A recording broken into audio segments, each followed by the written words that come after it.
sell it, give me first dibs. He will, but I don't think he'll sell it. I don't think anything comes out of that collection. I've asked him for consignments. I'll think about it. I'll see what I got. How much stuff's he got online? Hello, decoy and hunting enthusiast. Art Rain, Range Tavern Decoys, here today at Holden Creek Gunning Club with Mr. Grayson Chesser. Grayson, thanks for having me down. Certainly welcome. Glad to have you. Appreciate it. I know we've talked in the past, and I know you've done a lot of these interviews, and I wanted to try to come up with something that you were interested in so that you would spend time to share with us. I knew you grew up, you were born and raised as a child in Assawoman, Virginia, on the seaside. And I understand your father was a game warden. Right. Virginia game warden or federal game warden? Well, actually, he was. He started out as a special police officer for Accomack County. At that time, the game wardens did dog work. Like picked up stray dogs, things like that, and they were stopping, so they had to hire somebody to take care of that. So and there were only like 5 deputies, I think, in the entire county anyway at that time, and so they hired somebody. They were called special police officers. Mm-hmm. And the deer spotlighting was just getting to be a big thing here, and because we just started getting deer. A lot of people don't realize, but O.W. Mears, the auctioneer, had the auction house down here.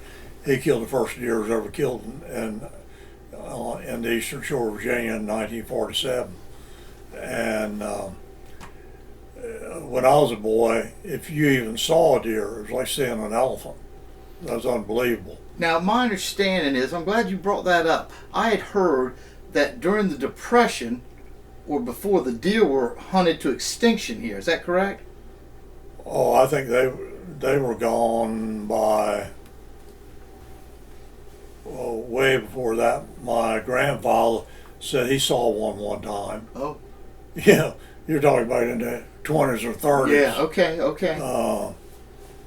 And so they were gone way before that. But they started coming down from Maryland, and they were two of the things. A couple of things that they wanted my father to do was the dog work.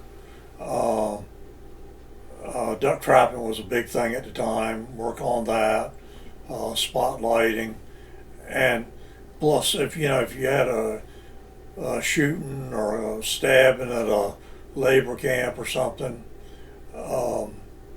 he went to them too.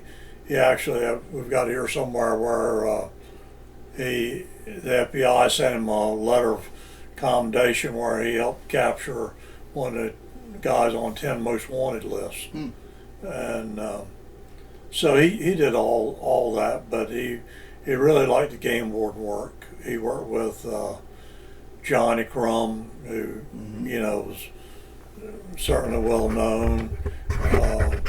He worked with Dave Hall, federal warden, who they did a book on called Game Wars. He worked with a lot of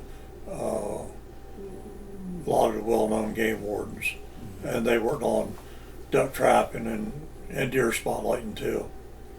Right, excellent. Now, so how old were you during all this when your dad was doing this? I was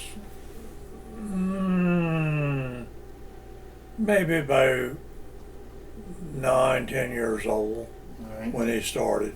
And you started hanging around the decoy makers and dealers, a few sellers, whatever. Well, so when I was a boy, instead of hearing about the 3 bears, I heard about Dan, Nancy, and Junk Bill, my father's favorite coon dogs, because he was about coon hunting and quail hunting like I am about duck hunting. Mm-hmm. And so when I was little, they were like my bedtime stories, and it was, I always wanted to go coon hunting with them. Well, I was just a little kid, so real pain in the neck take me, but it was one old fellow from up in Delaware who used to come hunt with my father named Ira Powell. And I remember he had real sharp pointed ears because I thought they reminded me of an elf, you know, but he was real tall. You know, of course, you know, when you're little, everything looks tall. Yeah. And I knew if I started whining and crying and Mr. R. Powell was there, he'd start, oh, come on, I'll take him. If he gets tired, I'll tote him. And he would, you know, and you know, and the other big thing that my father would always talk about was my grandfather's live decoy crip that he paid I think paid $5 for her and the Drake back this was in the Depression, you know, in the teens, and yeah, that was a lot of money. But she was what you call they call them English quackers, but it was actually they call them, I think the real name of them is English call ducks, and they're like a mallard, but they're bred to call. And I had one time. I mean, if a butterfly flies by, and the one that my grandfather had, evidently she liked to hunt just like a dog would, and they would. Of course, they didn't have any outboard motors. They hunted on wallops. Him and my great uncle Andrew Taylor, and you know, you just call Crip and she'd come running and put her in the back of your hunting coat, you know, in the game, and where you know, the old hunting coats had the game pouches in the back. That's where she rode. My father said, when you get to the pond, of course, they shot everything at night or edge at dusk, because most time during the day they were, you know, they're working on the farm, and they hunted, you know, sunset, moonlight nights, and overbait. And of course, my father said that as soon as you get to the pond, said you let Crip out, said she'd swim out there and preen herself, and you know, and said you'd think she was about half asleep, and said all of a sudden before you ever saw one, said she'd let out with a high ball, and said you could get ready. And of course, they were all real good wing shots, but you know, being good Eastern shoremen, they never wasted a shell if they could. If they could shoot one sitting, they didn't see no sense in shooting it blind. And so my father said as soon as the duck would hit that water, said Crip would haul it to the bank, and said when you shot, said she'd swim back out and said she'd beat the stuffing out of that dead duck, or if it was a cripple. And she lived to be 21 years old. Wow. And she actually turned gray, and she was feeding around the hog pen, and this hog bit her head off. Oh, jeez. And my grandfather said he never in his life enjoyed slitting a hog's throat as much as he did that one. That's something. But you know, they were the stories I grew up with, and by the time I got old enough to hunt, my father had pretty well quit hunting. Always, his last pack of dogs had they kind of died out, and he kind of got out of bird hunting, and of course he was involved with doing game warden work, and but some of my friends had started hunting in about the 7th grade, I guess, and I wanted to hunt too, so he started taking me squirrel hunting a little bit, but it was just something about duck hunting that appealed to me. And so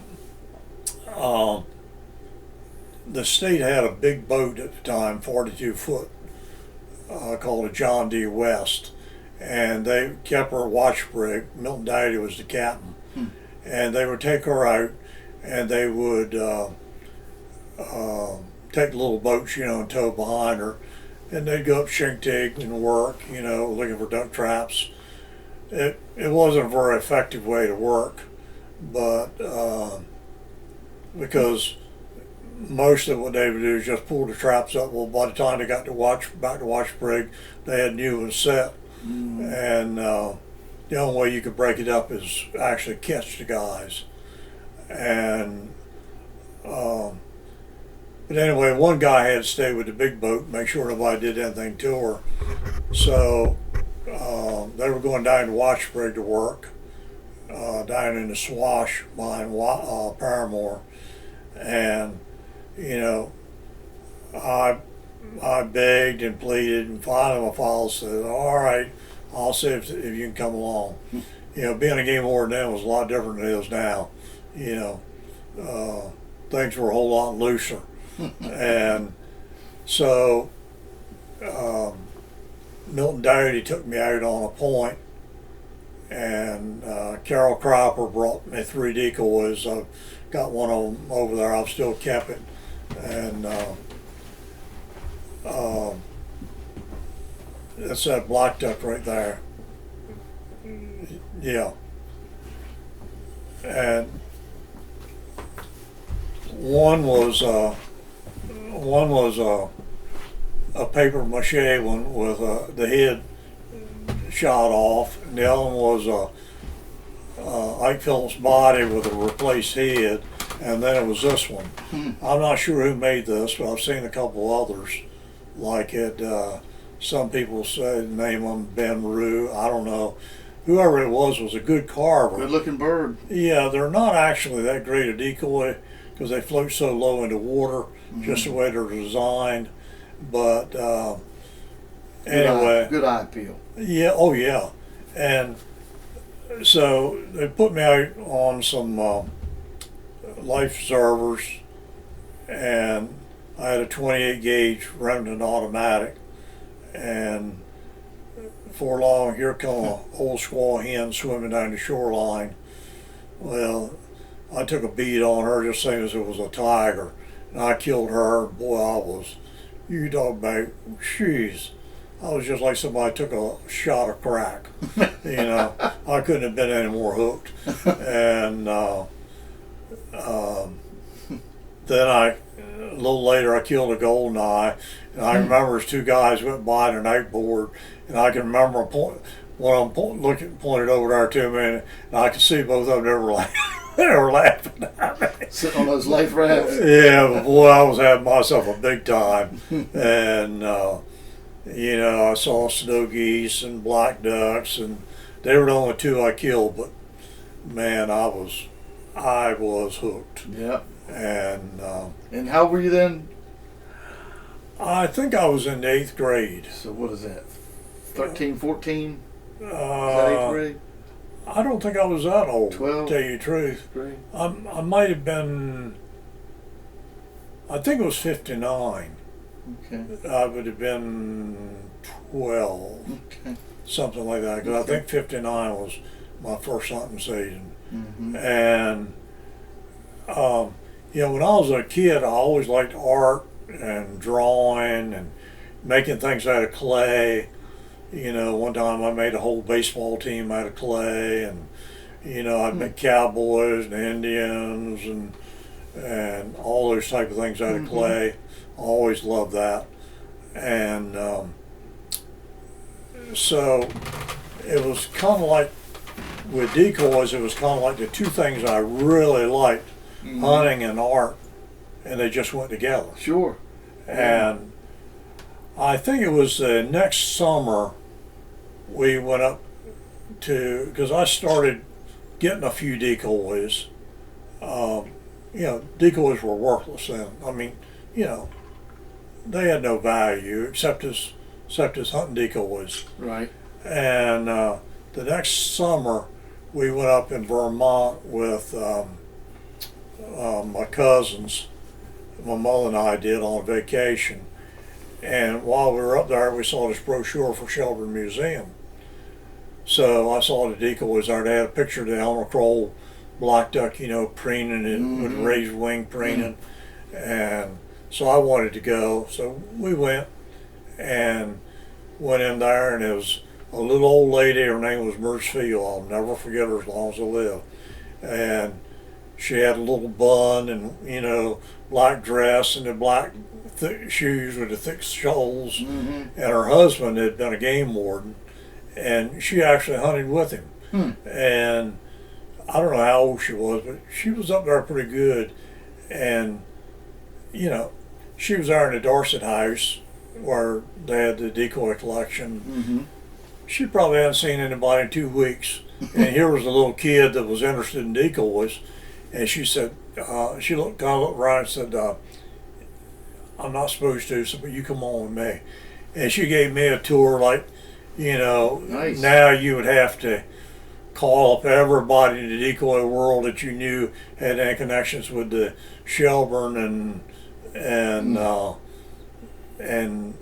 you'd have to pull every string you could to get a tour like I got. Mm-hmm. And when I came, and there were Cobbs and Hudsons and all these different things from down here.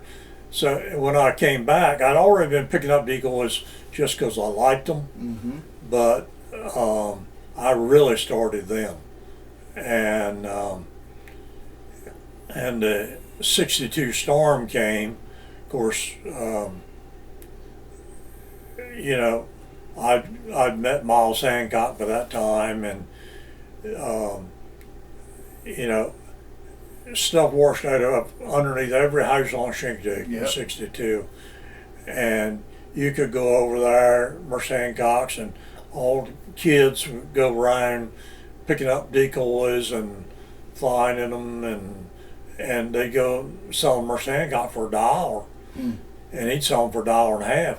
I mean, he thought he was making all the money in the world. Mm-hmm. And you could buy all kinds of things, and I mean that's all they were worth.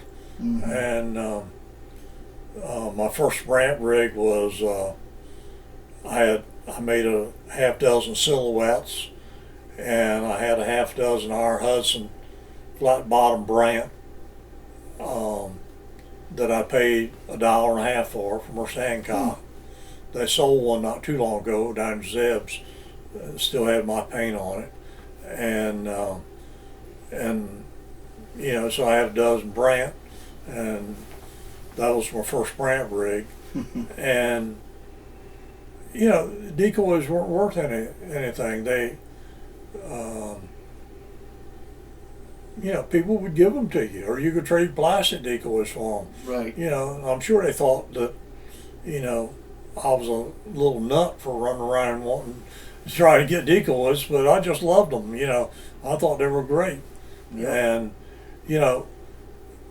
at the time I started was like probably really like one of the low points for decoy carving, because you take like you didn't have any guys from like my father's generations, hardly, very few carvers from that generation, because most guys start carving when they're in their teens or early 20s.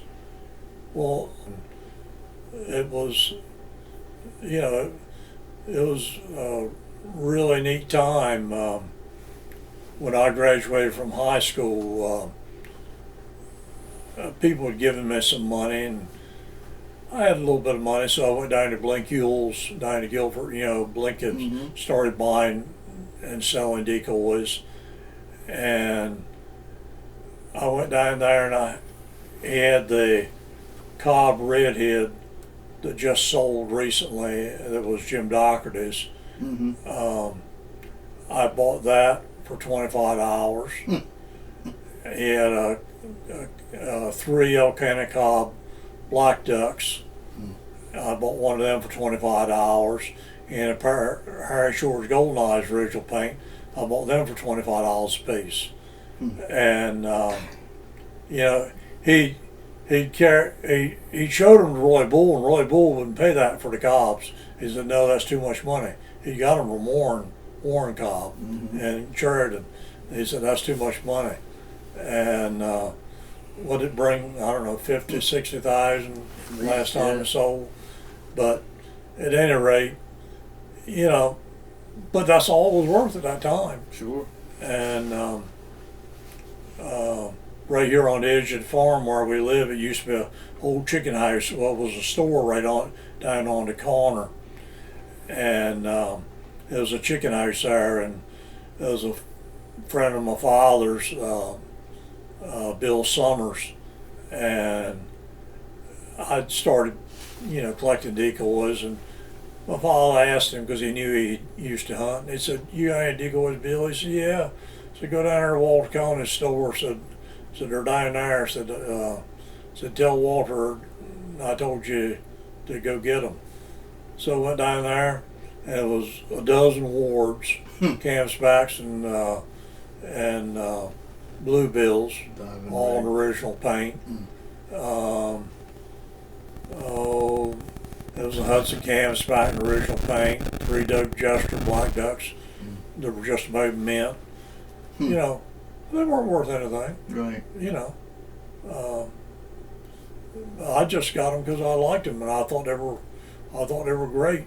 And you know, but you know, at the time that I started, there weren't many young people carving. Tootsie Lawson, I guess, was like he was like the young boy on the block, kind of. I don't know how old Tootsie is. He's about 82. 82. Okay, so he's about 9 years older than I am, and Older babies. yeah, and Danny Marshall. yeah, Danny was the same age I was, Yeah. and we started carving roughly the same time, and of course when I was game warden, you know, Danny was too. We worked together, and but you know, these older guys, they were tickled to death to see somebody that was interested in it. Sure. You know, because everybody thought, you know, it's just going to die right out. Little did we know it'd probably be bigger than it ever was. And they keep saying it's going to die out again. They keep saying, you keep hearing people say this, the doom and gloomers, that it's just going to die out. I don't think so. I mean, you got so many young carvers now. Not anytime soon, right? And you know, it's like everything else. Some are good. Some are better, and some, or a few, are really great. That's great. That's interesting. Well, I appreciate it. That's interesting stories. We'll have to come back and talk again another time, and we'll take off from when you were, you graduated high school in 65 or 6? 65. 5, okay. Yeah. So maybe we'll do another talk from 1965 current. That's a lot of ground to cover. Well, maybe we'll do another 10-year period or 20-year period then. Just give me a couple.